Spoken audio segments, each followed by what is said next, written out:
We live in a time where masculinity is shamed and men don't know what it means to be a man.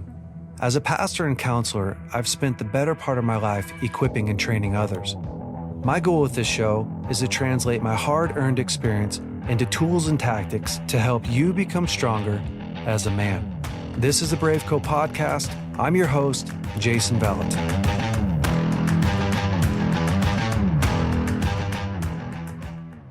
Hey man, I want to share with you an opportunity to join an online event hosted by BraveCo. If you're hungry to experience community, breakthrough, and hope with like-minded men, I want you to join us at www.bravecochallenge.com. Now, let's get back to this week's episode. Well, I'm here with my good friend, Banning Liebscher. Banning is an incredible man. If you don't know Banning, Banning grew up in Reading and really cut your teeth there in ministry. We'll talk about that in a little bit. But then you built Jesus Culture. You founded Jesus Culture, which is an incredible ministry, and eventually moved from Reading to Sacramento, where you now have a really great church and ministry, as well as you're an author of several books. How many books have you written? Well, I have more to my name, but one was like a devotional. So do we really count that? No, so it does. 3. It does. I can't. Okay, well, then I have like 5 or 6 books, but let's say 3 solid books. And then I've got a couple other things thrown in there. Well, I'm so thankful to have you on here. You're one of those guys that I respect so much. You've always been a guy that I've looked up to throughout the years. And so, yeah, I'm stoked to have you on here. Thanks for coming on, Banning. Well, Jason, thanks for having me come on, and always love talking with you. Every time I'm with you, I think about the phone call I got when you called me to go cut wood. Like every time we connect, and for all those listening right now, this is like a little microcosm picture of the mind of Jason. He literally called me because he knew I had a wood stove and said, "Hey, do you want to go cut firewood?" You didn't even need firewood. You literally were just like, I want to go cut firewood. Let's go cut firewood. And then you took me, and I've never been to it. You took me into the forest in Trinity County. And we were looking not just for I didn't even know what madrone was. And we were just hunting for madrone. And then I'd never even used a chainsaw ever, but we were using chainsaws that were dull, that like didn't quite work. And this is every time I see you, this is the story I think of, is Jason calling me randomly going, "You want to go cut some wood?" Bro, and you brought up Chris Kilala. Do you remember that? Yes. I think Chris Kilala, who weighed all of 90 pounds, was a teenager. And it was up to that point was maybe the most manly thing I'd ever done with my life. Easily, actually, not just most. Yeah. I'll tell you right now, up to that point, that was I had never done anything as manly as what you took me on. So, well, it's my pleasure. That I would like to. I mean, I'm about to say, well, that was my former life, but then part of me is like, man, I honestly love cutting firewood so much. It's one of my gripes about the house that I'm in today is I don't have a wood stove here, so I'm working hard to get it. It's like $6,000 though, you know? Just so you can cut wood. Just so I can cut wood, cut and burn wood. Oh I love cutting and burning wood. That's the Weaverville coming out of you. It is. Yeah, it's so satisfying. The last year I was in Weaverville, I cut and burned 14 cords of oak on my own, oak and madrone. Yeah, and people will say, "No, that's impossible. You can't do it." I am not a liar. That is what I did. I love it. Yeah. Just therapeutic. Yeah. So if you ever, listen, you can go to counseling, or you can go out in the woods and cut wood. Those are your 2 options. Yeah. Well, no, those are good times. That was 20 years ago. Probably. Yeah, it was a long time ago. Yeah, I bet. It was. So Banning, tell us a little bit about where you grew up, and then we're going to talk a little bit about your book that you wrote. I'll introduce that in a little bit, but tell us a little bit about where you grew up and how you came into ministry and kind of how you got your passion for what you're doing. Yeah. Well, listen, if you know Bethel at all, and if you know Reading at all, I am probably one of a handful of people that actually grew up in Redding. So I was born and raised in Redding, started attending church at Bethel before Bill was there. I started attending church when I was a senior in high school. And Bro, before Bill, that's wild. Before Bill, there was a church before Bill. So I was there, went to youth group, loved the pastor and the youth pastor, just got heavily involved. Then when I came, I went to school for a year in college, and I came back to do an internship at my home church. And when I came back, the pastor had transitioned out. And so they didn't have a pastor for the first part of my internship. And then partway through my internship, they hired Bill. And so Bill, I was actually there on kind of on staff. Can you call an intern on staff? If you can, then I was on staff before Bill. And then so I was an intern in the youth group. Bill came on. And then when my year internship was over, they hired me as the associate youth pastor. Then I was on staff in a total of about 18 years at Bethel. And, I felt a real call to ministry when I was 17, when I really encountered the Lord in high school, just felt a call to preach. I'd read a book by Billy Graham. I'd read a book on Billy Graham. Some itinerant speakers had come through Bethel, and that really kind of Sean Smith, Iverna Tompkins. Yeah. That really had impacted me. So I'm 19. I just want to go preach and travel. And but Bill asked me to be the youth pastor when I was 21, and I told him no. I said, I don't feel called to the local church or young people. I just want to travel. I kid you not. I said, I just want to travel and preach. And so I thought I was going to Colorado. I legitimately told him no. And then some doors that I thought were open kind of closed. And so I said, maybe I'll be youth pastor. So I went back. I said, is the job still on the table? And they said yes. And I said yes. And I was on staff for 16 years. I was a head guy for 12 years for youth group. And anyways, that's the story of that. So that's kind of how I got in, and how I've been doing ministry. And then senior pastoring wasn't even on my radar, as crazy as that is. And then, about 8 years ago, we moved down here and started a church. How did you start Jesus Culture? God had started to move at Bethel in, kind of 96 and 1996. And then in 1999, as a youth group, we decided to put on our first youth conference. We just put on a youth conference as a youth group, and we're just going to try to serve churches. We started doing two of those. We started doing 2 of those a year. And it just kind of started growing from there. God was really showing up and impacting kids, teenagers, and then we just kind of started. We called the conference Jesus Culture. Yeah. The conference was that we didn't actually have you remember Mike Morris from Weaverville, but we didn't actually. Gosh, yeah. He was a part of coming up with all this stuff, but we didn't.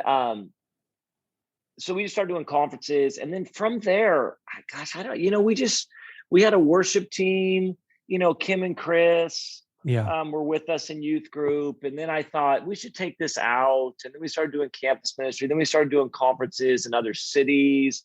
And then we recorded some albums, and it was like that. I'm not trying to say it was. No, for sure. It was a little less strategic and more like, let's go do a conference in Atlanta. Yeah. What if we recorded an album? Yeah.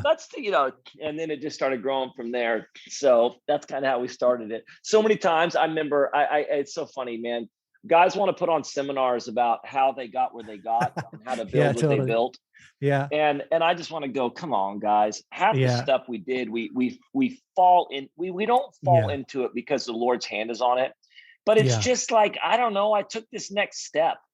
Yeah. And then I don't know. And then I took the step after that, and there wasn't like a 15-year plan that we worked backwards on. We were just following Jesus with all of our heart and just going after God, and then kind of ended up in places. And so that's how we started. We're going to dive into your book a little bit, but to me, that really is the way forward, because most of the stuff that we try to plan, that you actually sit out and go, okay, I'm going to build this giant movement. It never really works like that, because figuring out from point A to point Z is just so impossible. But it really is all about what's the next step you can take right now? Yeah. What's one thing you can do? Oh, we can go to Atlanta. Let's go to Atlanta. That would be awesome. And do this conference and get some momentum and do all that stuff. Yeah, that's awesome. I tell you, man, I think as the older I get, the more I realize, because I'm a vision guy. So to be clear, I love when people have vision. I love that they're dreaming big. I love that you're dreaming big about BraveCo and have vision and want to go places. And I'm driven by that stuff. I think the reality is the older I get, I'm less driven by vision and just more driven by obedience. I'm like, Lord, what do you want me to do? What do you want me to do? And he's, do this. Okay, then I'll go do this. And lots of times people are so frustrated around dreams aren't happening, visions aren't happening. Yeah. But the reality is, I just want to go, are you doing what God's asked of you? Is there anything that you're not doing? This is what I want to ask. Are you in disobedience? Oof. Has the Lord asked something of you that you're not doing? Gosh. And they may say, well, I don't know. I haven't checked. Okay, well, go check. But I don't want to check. Lord, totally. Is there anywhere where you're being disobedient? Yeah. And they go, no. Then I'm like, then you're good, man. Then you're good. It's not about if my dream's happening, if my vision's happening. It's just about, am I being obedient? And I'm like, then you're doing good, you know? Yeah. Then you're doing so true. Good. So and to me, like, okay, being obedient is one part of it. It's like, if you know that you're not being disobedient, sometimes, okay, follow me. Like sometimes just because you're not being disobedient doesn't necessarily mean that you're being obedient. Though. Yeah, I would agree. Because there's this middle ground of like, well, I'm not doing anything God isn't asking me to do. And at the same time, like, boy, I sure could do a lot more with, like, maybe I'm the parable of the talents guy that I didn't bury it, but I also didn't multiply it a ton. I just did I did some of what I could. And, but I want to dive in a little bit. I've been reading your book, The 3 Mile Walk, and it's phenomenal. Now, full disclosure, I haven't finished it yet. That's all right. I'll give it to you all right now.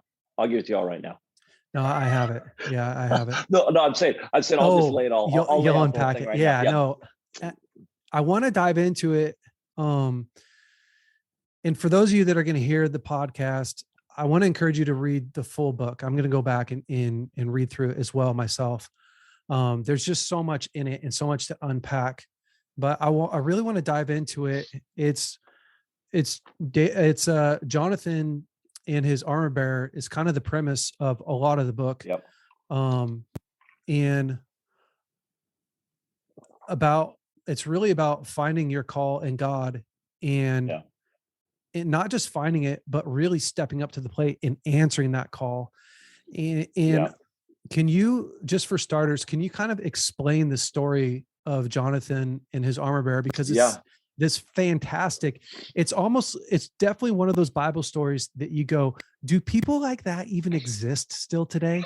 And yes, like, how does that even happen? So just explain the story a little bit and then we'll go from there. Well, I'm gonna describe 1 Samuel 14 to you, but let me just say this. I have a real passion to see people alive. And I want to see people thriving. Yeah. I want to see people alive. Yeah. I want to see people fulfilled. I want to see people satisfied. Now, I don't equate any of those things with safety or ease or comfort. So I don't think that satisfied, thriving, fulfilled is connected to safety, comfort, convenience. But I want to see people alive. And so what I've realized is, before you go on, we should probably put an exclamation point on that, because I think that's probably a key for men. I'm talking to men right now.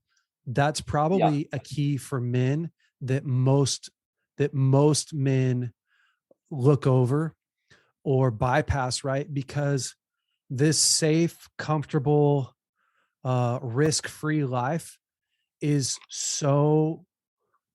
seems so appealing, but it is so detrimental to boring your soul, and you die there, right? Guys, so many guys are feeling like, my life sucks, what's wrong with my life? But they're trying to create this life that's so safe. Dude, so there was I think it's the greatest catch or the biggest catch. I forget that show out there. Deadliest It catch. was one of those, yeah, deadliest catch. It was one of these shows, and I heard this. I don't know where I heard this from. It may have been from you, but I remember the guy on there. They're out there filming, and they're asking this captain of this boat. Have you heard this? They're asking this captain. I may have heard this from your dad actually, but they just said, "Dude, is this safe? Is this even safe?" And the captain said something like, "My job's not to get you home safe. My job's to get you home rich." Yeah. And I just love that, you know? So it's not like, I think this Yeah. could have been Mike Rowe. Mike Rowe may have told this story. It's not like safety's not the number one. We think safety's the number one Yeah. priority. Yeah. And they're like, safety's not the number one priority.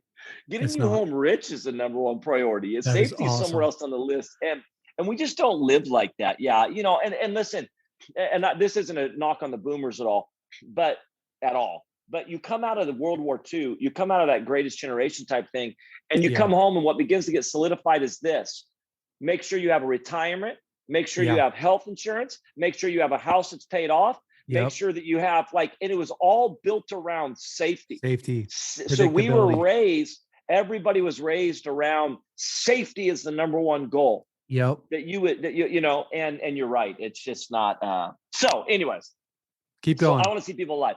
So what I realized was that the people that are most alive, the people that are most thriving, most fulfilled are those that are fully engaged in the call of God on their life. Yeah. And that call is split into kind of two things, that every single one of us has a call to be someone. God is trying to shape us and form us into someone, ultimately to look like Jesus, but that Yeah. we're all called to be someone, but that we're also called to do something. Okay. So we're called to look like Jesus, but we're also Yep. called to partner with him, to put our hands to something in the earth when it comes to the plans and purposes of God. And so Yep. we have a call. That call is a call to be and a call to do. And that people that are most alive are not people that are safe, are people that are fully engaged in that thing. So Yep. that story for me in 1 Samuel 14 is such an incredible picture of what it takes to be fully engaged. Because in 1 Samuel 14, it's Jonathan and his armor bearer. Yep. And if you've read it all, it's Jonathan's armor bearer, and they're going up against the Philistines. But the story starts with Saul sitting under a pomegranate tree. And here's Saul, King Saul, sitting under a pomegranate tree. And the picture is he's sitting on one hill. There's a 3-mile valley. And then on the other hill is the Philistines. So Saul is content to sit underneath his pomegranate tree, not engaged in the mandate and the call that's on his life to defeat the Philistines. He's hanging out with the army. They're all good. But something stirred in the heart of Jonathan that just said, I'm not okay sitting, just sitting here while the enemies of God are 3 miles away, and I'm not content. I'm not satisfied. So he got up, grabbed one other guy, and said, "Let's go." And he started what we call the 3-mile walk. He started the journey to fully engage the call that God had on his life. And it's this picture of Saul, who is content to sit under a pomegranate tree and not really engage, every once in a while shout, but not really engage. And then Jonathan just said, I'm going to get up. We got to do something. And I think that the Lord stirs. There's a restlessness inside of men. Yeah. I'd say inside of people. Yeah. There's a restlessness inside of men that says, I need to be engaged, and your work needs to be connected to that engagement. And we need to be able to connect what we're doing to, I am stepping out and taking risks, but it is to engage the call of God on my life. And so that story is such an incredible kind of, for me, it's this really great preaching story of what it is to see somebody content to sit under a pomegranate tree and somebody else that says, no, I have a holy dissatisfaction and I refuse to sit on the sideline. I'm going to engage the call of God on my life and to move towards that. And then we could talk about it. We unpack kind of the three things in that, but yeah. One of the things that I always feel, I felt this about George Washington a long time ago. I remember driving down the road thinking, I just read the book 1776, which is a Yeah. phenomenal book.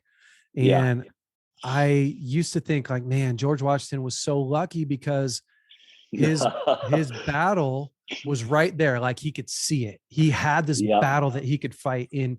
Here you have this picture of Jonathan, and the war was clearly in front of him. Like Yes. you have to disengage in order to not engage because it's right there, right?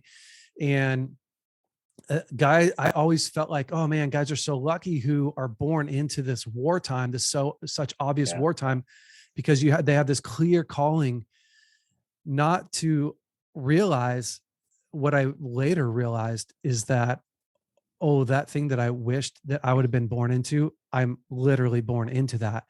I'm Yes. in the battle. Like I have Yeah. a war right in front of me. And I think that so many men don't know how to find their calling or where to engage. I wrote down this quote from your book. I just wanted to read it really quick. It's easy to assume that when you're awakened to your call, that you'll grab the bull by the horns. I wrote the bull by the horns, and run. But most people don't. A lot of men stall out. They give up. They don't engage. Can you tell me, why do we get this like Saul mentality where the battle's clearly in front of him? God's called him. He's a king. He could even be a warrior king if he really wanted to step into that call. Why do you think that so many men fail to step up? I'm reading a book called The Warrior Ethos. I think it's by Stephen Mansfield. It's a little tiny book. I mean, that just sounds like a good book. Yeah. Well, it's about Spartans, how they raised them. Yeah. At some level, probably, we're raised in a generation that it isn't having to go to war, or safety is the number one goal, or work at a factory or whatever else, Yeah. And so I imagine that's part of it. Yeah. The breakdown of the family is probably part of it. Like there's not necessarily fathers that are walking with sons, and that, it's why we love sports so much. I mean, we vicariously are living through other people willing to sacrifice for something, willing to give their life for something, willing to engage, willing to play hurt. Like we're trying to do that through it's and like we're entertained by it, but it touches something in us. Yeah. But I or also I think what you recognize, what you just said, like you're born into a war. Here's the crazy thing for me. Let's forget what's happening in the world right now and just say this. There is a real war called the war to be. I mean, here's the crazy part. Yeah. What I'm called to do is easier than who I'm called to be. So I just think we haven't necessarily put this stuff in context of, I come from a long line of sexual dysfunction. So my dad's an amazing man and we're very close, and he's done such a great job, but we come from a long line of broken, womanizing, sexually dysfunctional men. And so part of my war is I'm going to be who God's called me to be, so that my son can fight another battle. Yeah. And so, but we're not framing things sometimes, like, dude, you were born into a war, man. You didn't get to choose the line of men you came from, but this is the line of men you came from. And now you get to go fight that thing, and you get to go fight to become someone. You get to go fight to become the husband that you're called to be, the man that you're called to be. So I think and it's just, listen, it's not as satisfying. It's easier. It's so interesting. There's even guys, I remember there was a guy who was dealing with homosexuality and was really dealing with same-sex attraction and was just wrestling with that stuff. And he finally, this years ago, but he finally just said, I just am done fighting. And I just am done fighting. And I remember Danny Silk saying, oh, you don't have a choice. There's a war either direction. Yep. But so somewhere yeah, you think that you're not going to have to fight anymore, but somewhere in our head, it's easier just to keep that unhealthy coping mechanism. It's easier Yeah. just to say, I just don't want to fight anymore. Yeah. And so I'm going to just go this direction, but we just don't realize, you don't have a choice. There's a war. Jordan Peterson would say, you have to pick your sacrifice, right? Your suffering. You have to pick Oh, your so good. suffering. Yes. Because you're going to suffer one way or another. You're going to suffer under the weight of sitting under the pomegranate tree, disobeying God, right? Yes. Yes. Or you're going to suffer walking across that 3 mile, every step of that 3 mile walk. If you go back and read Jonathan's account, like, he wasn't even sure that God was going to come through for him. All he knew is that he couldn't stay back there. Yes. And it's like burning the boats. I can't remember who it was, but we all hear that story of the army that sailed to the other country and they burned their boats and just went, we made the decision super easy for ourselves. There's no place left to go. Yeah. We also don't live, we have this is us. Yeah. But we live in a very selfish society and a very entitled society. Yeah. So partly why you say, why is this war thing not there? At some level, it's because we've been discipled by a secular culture that says whatever your needs are, that's what you like whatever your desires and your needs are. Yeah. But when you're in war, you're going like, I will go to war for the benefit of others. Yeah. I will sacrifice my own needs. I will not come home if necessary, if it means freedom for my family and my loved ones. And I'm willing to sacrifice, I'm willing to do whatever. So at some level, that selfishness isn't there. And they're just saying, I'll lay my life down because I'm going to do this for family and all that type of stuff. But the other thing is this entitled thing. The entitled thing just goes against every type of war thing. Just that entitled thing, we start feeling sorry for ourselves. This is what I do. I'll just tell you me right now. I don't know what anybody else listening to this, but my any unhealthy coping mechanisms I have, that, whatever it is, I want to start, I'm stressed and whatever else, I want to start drifting a certain direction. I begin to feel sorry for myself. Yeah. And then begin to feel a little bit entitled. Yeah. I wouldn't put that words that way, right? Yeah. But whatever, it's been hard, or people have left, or whatever else it is. You know what I'm saying? Or this isn't about my wife. This is, but my wife is naggy, or the kids are. You get all this stuff, and we begin to feel like we deserve certain things. Yeah, it's true. I deserve certain things. I feel entitled. And the whole gospel is a sacrificial gospel. The whole gospel is pick up your cross and follow me. And so I think that there's this type of thing as well, where that culture of entitlement, that culture of selfishness actually wars against what is needed to fully engage in the fight. Yeah. And so that's all there too. It's so true, because in order to have a mission, right? The mission's never about you. And as soon as we get self-focused, as soon as we get into the victim mindset, or whatever your coping mechanism of choice, where you're looking at yourself, you are no longer mission-based. You're self-based. Absolutely. And therefore, that vision is very, very small. There's very, very low motivation to live a life just for yourself. It's so challenging. You had several things that you wrote about in the book that kind of marked your life, that gave you this deep conviction that your life was built for more. And one of them was reading Dr. Martin Luther King Jr.'s biography, and Billy Graham's book, and these different moments that just gripped you. And from there, that really kind of lit the fire, and you fed that. I mean, you fed that with some heroes in your life, with, with Bill and these other youth pastors and stuff. But I sometimes feel like a lot of our culture, a lot of our men are missing those really unique moments that that spark that I think a lot of times our dad was supposed to create that for us. I see that in the rite of passage, right?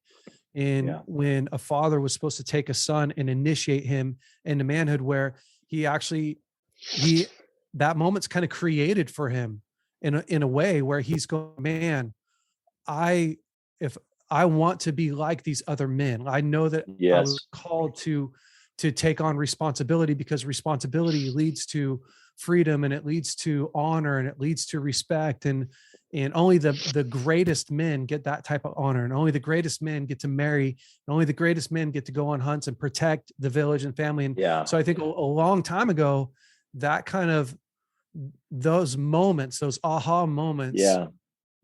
where they watch a hero of theirs do something and they go, that's the man I want to be. Like you found that through a book. You found that, Yeah. you found yourself, like, and it's kind of evident when you told Bill, like, no, I want to travel and preach. Well, of course. I mean, in some ways it was selfish. In other ways, you were following the heroes, right? You're Yeah. what you had always envisioned yourself. You're going like, no, I just want to be, I want to be like the guys that I've been watching. Um, Yes. I think, for men right now, and I don't even know this is a question. I think I'm just talking with you. I think men are so lacking that initiation into manhood, which is it's a calling unto responsibility, carrying responsibility. It's a calling unto um, purpose, right? Because responsibility gives us purpose in this life. And Yeah. without Yeah. taking on extra responsibility, we really don't have any other purpose in this life. Yeah. And Yeah. I think that um, we have to find a way. Men have to find a way to initiate themselves at this point into responsibility, into purpose. Yeah. What's your thoughts on that? Well, here's what I would say. This is why I'm such a deep, deep believer in the local church, Yeah. because you have to get around healthy men. Yeah, it's so true. You have to get around healthy men. So read books, listen to podcasts, get in community. You Yeah. have to get around healthy men. And so Yeah. this is something that I found. There's two examples recently for me. One's your dad, another one's there's a leadership consultant, guy named Lyle Wells. And we just had a pastors conference in January, and he's up there. And one of the first things he says to pastors is, he goes, guys, listen, stop feeling sorry for yourself because you have problems. That is why you're a leader. Leaders solve problems. Yeah. And it was just this little thing of like, that's right. Yeah. I've been complaining about problems, not realizing leaders solve problems. Gosh. That's what we do. Yeah. That's what we're here for, and it's so easy to kind of drift. So, but the more I'm around healthy men, the more I see what it looks like. The more I'm reminded. Your dad the other day, I was talking to him or something like that, and he's just like, I mean, it's been a rough 2 years, and he's like, bro, I was born for this. Like your dad's like, I was born for this. I was born for hard times, and I'm like, I don't know if I was born for hard times. Like, but I'm saying the more that I'm around healthy men, it's true. The more that I see, oh, come on. I was born for this. I was born for hard times. I was born to solve problems. I was like, and so I just think, listen, I don't care if you come from a dysfunctional home. Yes. I don't care if you didn't have a father around. I do care. I'm sorry, it sounds so heartless. No, it's not. You're saying it's not an excuse. That's what you're saying. Good. Yes. It's not an excuse. Go get around men. Go get around healthy men and listen to podcasts. And all of a sudden you see like, oh my gosh, is that what healthy men think? Is that how they engage the world? Yeah. Okay. Like, and there's something in there. And that's why I think for me, you just have to get around healthy men. There's a guy at our church. I love him dearly, but I mean, you've seen this a lot. Broken sexually. Yeah. I mean, broken sexually. Yeah. And do you know that he's getting the counseling, he's getting all that type of stuff, but do you know what he Yeah. wasn't, you know what he didn't have? He didn't have healthy men around him. One of the main Yeah. things that he's done is get around healthy men. And Well, there's just something about it, right? That just goes. It's what happened. If we continue back in your story, right? You have Jonathan and his armor bearer that step up and they start to slay. Yeah. And then everybody attaches themselves to his success. Yes, absolutely. Right. He becomes the catalyst for the nation. And again, going back to the way that God created family is I was supposed to be able to attach myself to my dad's success, right? And find success from a young boy in his success, which becomes the launching point for then my life. I'm watching my future self in my dad and participating with him. And so now, yeah, you're absolutely right. The starting point for men. So guys, if you're listening to this, the starting point is to attach yourself to a mission, attach yourself to a group of men, to a brotherhood. I mean, that's why we started BraveCo. Yes. That's why Banning has brothers and fathers like Danny and my dad and Bill and all these other guys that I wouldn't even know that you have. That, man, on a bad day, it's like, hey, Chris, how is it bad over there too? And he goes, oh, today's slay day. Today we're slaying. And you're like, oh yeah. And I had is that what we're doing? I don't think that's what I'm doing. Yeah. I had a call with a friend yesterday and he was just like, man, this sucks. Life is so hard. And he leads big movement. And that's where I get to step up and go, oh, dude, today is slay day. Like we were born for this. But he does that for me too. And I just think, guys, okay, really practically, if you're going, where do I start? The beautiful thing of being under or in submission to somebody is you're on a mission, right? You're a part of somebody's mission. And if you've never been linked to somebody else's mission, psychologists say there's two really important relationships that you have to have in order to thrive in life. The first one is you connections. The first one is you have to have a one-on-one connection with somebody, a deep one-on-one connection. The next one is you need a connection with a tribe, a group of people where you go, this is who I belong to. And if you never grew up having healthy attachments, that's why you feel like you got to fight for yourself. That's why you feel like, man, what is my mission? Man, what was I born for? Because you were never supposed to figure that out on your own. That was supposed to come through the passing down of identity, which again is, I think it's just what we're talking about here. So really grabbing onto who is your group, who's your band of brothers, who's your group of guys that are speaking into you, pushing you forward and helping you run and move forward in life.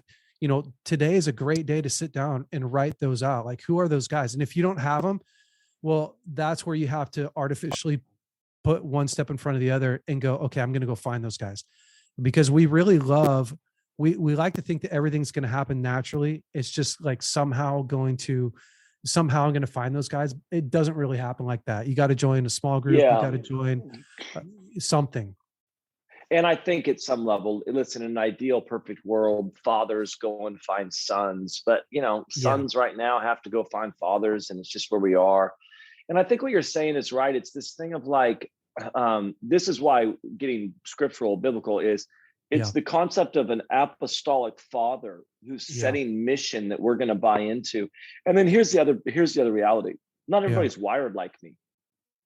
So I'm like, let's go. I want to go fill stadiums. I want to go change. I want to mark, I want to see cities saved. I want to mark all this type of stuff. Yeah. Well, not everybody's wired like that, but that's okay. Yeah, it doesn't matter. Because that's whenever, that's when you don't have to be wired like that. No. You just have to be connected to a team of people. Yeah. That are moving together, and that your part that you're playing in this thing. And so, like, do you have to have this massive thing? No, not at all. But you definitely can say, no, I'm part of something. I'm part of something that's headed that direction, and I'm bringing the piece that I bring. I'm bringing. So, yeah, I do love that, man. You have you have a bunch of steps in your book, but I just want to highlight a couple of them for guys to get started. Man, I want guys ultimately to go back and to get your book and to read it, especially if they're in a spot where they're going, man, I really want to find the call that God has on my life. I loved how Lou Engle said it. He said that I'm gonna butcher it, but you'll probably know it. He says that Okay. God makes a dream and wraps a Yeah. man around it. Yeah, totally. Like God has this plan, right? We are created for good works in Christ Jesus, which means that like God already had the work created and then he created you. So there's like, you have a perfect fit, this perfect Yes. match to the work, to like something that God specifically created you for. So you should be on the hunt for that. I want to go down and just talk about a couple of your steps really quick. And the first one is to dream it up. Like you have to be able to, you got to have this dream, right? This to be able to, like, again, going back to your story, like you saw Billy Graham and you saw Dr. Martin Luther King and you saw like, oh, I've got a glimpse of, I can kind of see what I feel like I'm called to do. And can you just speak into that a little bit? Like on the baseline level, speak into how does a guy begin to dream if he doesn't dream? If he's like, man, I'm just not there yet. Well, I think that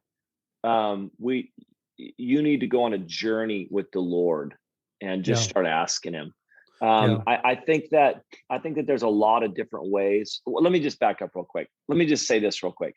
Yeah. If you don't have vision, serve somebody's vision. Right. So I'm very big on this concept Yep. that Moses was given the mandate for the people of Israel when he Yep. was tending the flock of his father-in-law. So the So picture good. is So good. Moses in Exodus 3, when he has an encounter with at the burning bush, he Yep. was tending somebody else's flock. Gosh, So so there's something about, and that's when Jesus says, if you can't be faithful with what is another man's, how can you be entrusted with what's yours? So sometimes I would just say, just practically speaking, yeah. if you're like, I don't have a dream or a vision, great, go find somebody who does and serve Yeah. theirs. Like Because literally.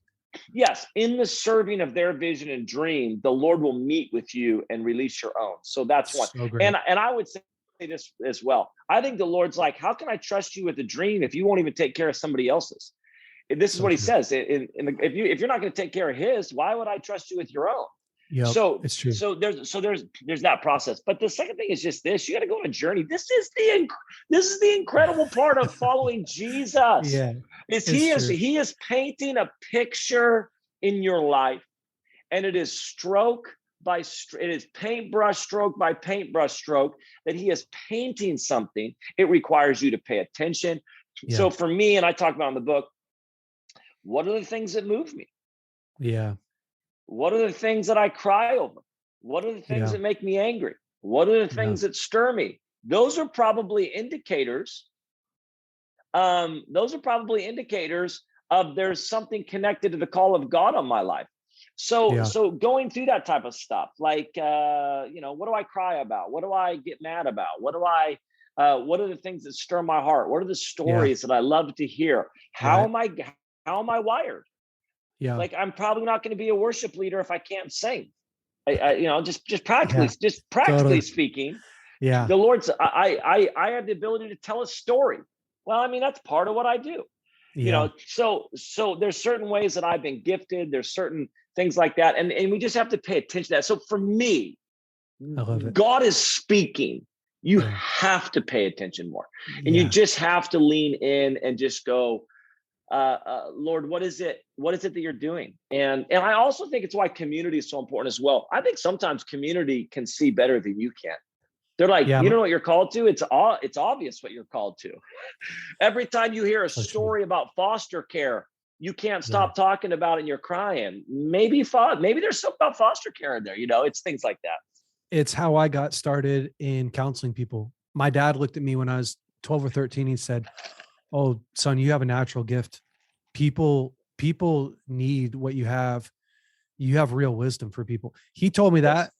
I mean, almost every day, and to where I just Yeah. believed him. I was like, wow, Yes. I must have this special thing on me. The only thing that was Yep. special about it is I literally believed it.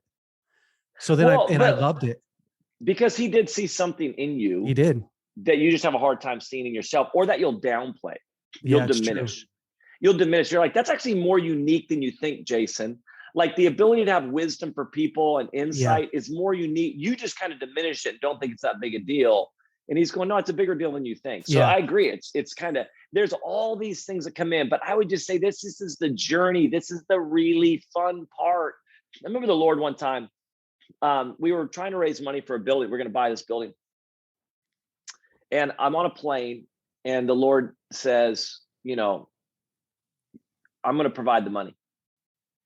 And I said, oh, that's so good. How are you going to do that? And he goes, I'm not going to tell you. And there was a sense when he was talking to me that he loved, what I saw him hand me a gift, Yeah. but he didn't unwrap it because he loved Yeah. the discovery process I was about to go through in unwrap. He told me what the gift was, Yeah. but he really wanted to see me unwrap it. Gosh. And so there's something about the Lord that's like, dude, he loves this journey.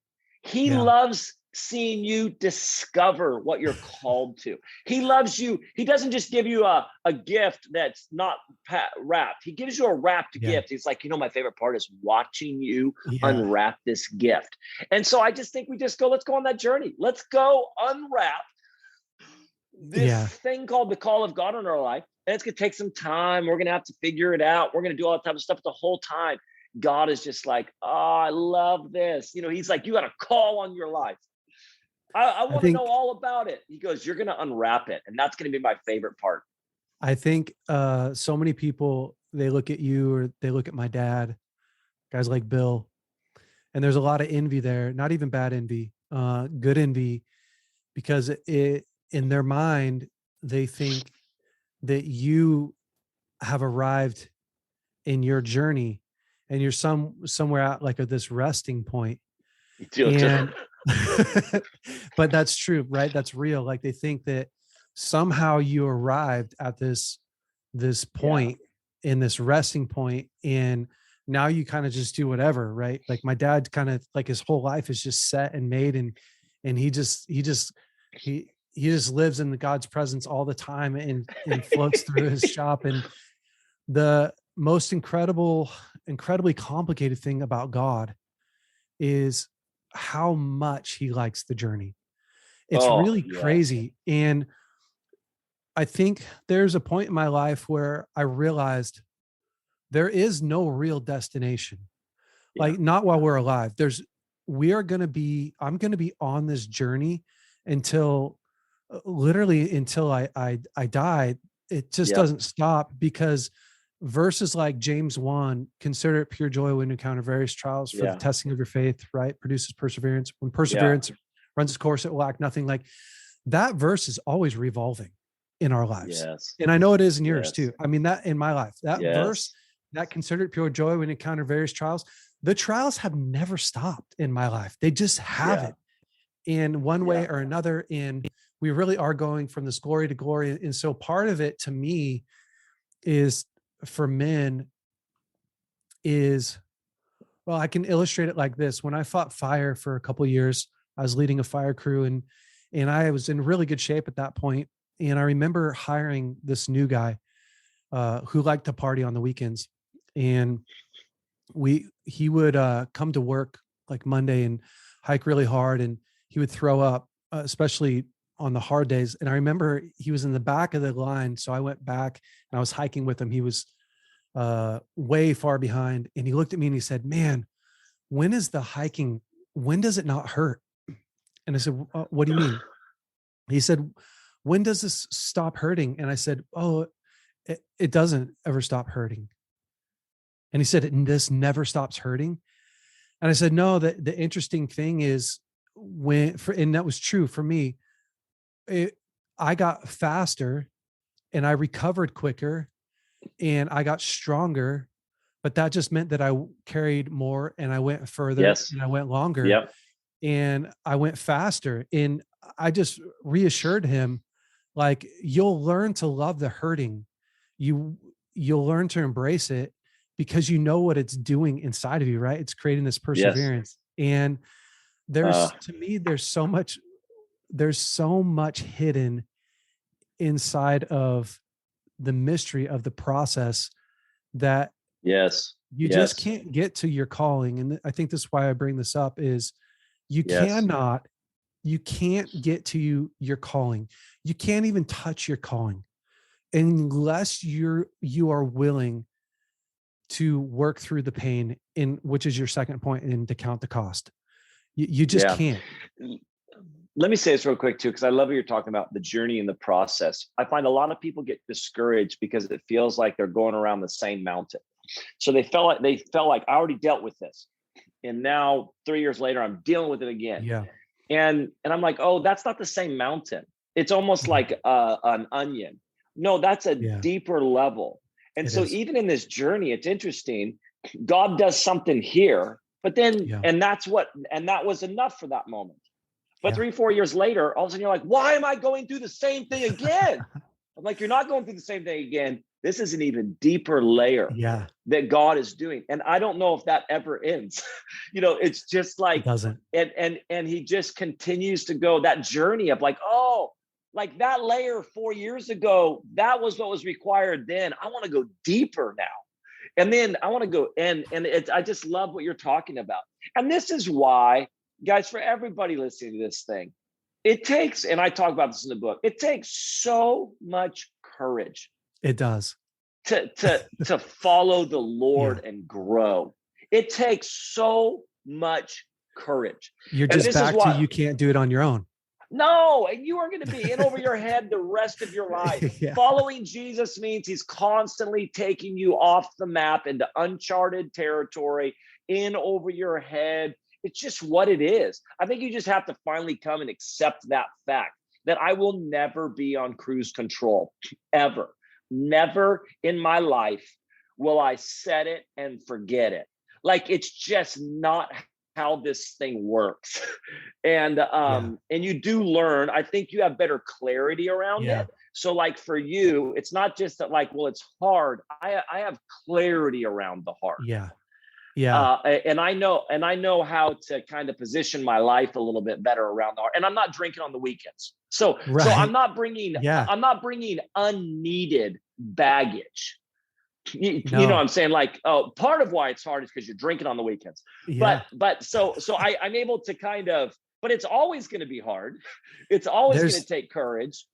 there's this cool transition when there becomes purpose in the pain, right? There's such a cool transition when you're no longer afraid of the pain, or you're no longer afraid of the journey, but you get to this sweet spot. And I know that we'll get beyond that sweet spot into another scary spot, but where you get into a sweet spot in your life with God, where you can really enjoy the process and the journey.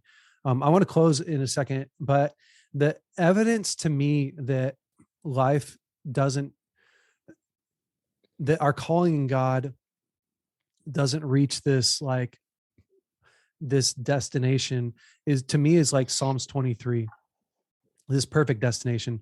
Psalms 23 is this beautiful picture of God taking a really wore out, broken down person, right? And laying him down in the green pasture and restoring his soul, doing this perfect work of restoration. And you would think that if God took somebody that was just kind of wore out and restored him, that he would release him, like my Bible, I don't know, like my Bible school mind wants to go like, oh, he's going to release him into this perfect pasture of peace, and he's going to run with the Holy Spirit for the rest of his life, It's so and adorable. be married to Jesus, and all these cool things. But when you go back and read it, you see this guy who gets restored. And then he Yeah. says, yea, even though I walk through the valley of the shadow of death, I fear no evil, because God's Yes. with me. And that is what God's doing in each one of our lives, right? He's restoring, Like this is his one of his greatest hopes for our life is to take the place that we are so weary and broken and afraid, to restore that, and then to send you back into the battle. Yeah. Because you're a troop, you're a warrior, right? So that's what you were born for. You were born for it. And so God's secret plan for your life is to send you back into the battle through your red carpet is the valley of the shadow of death. Yeah, totally. So good. Where you get put in front of your enemies, and the greatest intimidation to your enemy is that you're staring at them while eating and you're hungry. Totally. Yeah. That's it. I mean, that is where God wants to take us. Amen. I agree. And that's why podcasts like this and all that type of stuff and what you're doing with BraveCo, and it's why we easily forget that. It's amazing how quickly we forget some of these things. I forget it weekly. If it wasn't for this type of stuff, I would once again find myself on the feel sorry train. And what am I doing in life? Yeah, I love it. So good. Banning, would you pray for us? Absolutely. Father, so grateful for everybody listening to this podcast. God, my heart's just so stirred. You know, I don't know all their stories, but you do. You see exactly where they're at. Yep. And I just see freedom coming. But I just really believe that the word of the Lord over some men listening right now is freedom, but freedom to run. And that's so much of the sin that so easily entangles us. It just stops us from fully running. And I just saw freedom to run, and not freedom from the fight, freedom to run. And so, Lord, we just speak freedom. We're just so grateful for men that are wanting to grow and be warriors and fight. I just pray, just breathe fresh life, Lord. Just be winds of refreshing that blow in the lives of men, and just so grateful for Jason and all that's going on here, Lord. We just really pray that you would ignite a movement around the world. And we love you, Jesus. Amen. Manning, you're the man. Thank you so much, bro. So good being with you. Appreciate you. Have a great week. Hey guys, thanks so much for listening to the BraveCo podcast. If you like this podcast, would you please rate it, review it, leave us a great comment. And if you like this episode in particular, share it with your friends and family. That helps us to spread the word. Guys, stay brave. We'll see you next week.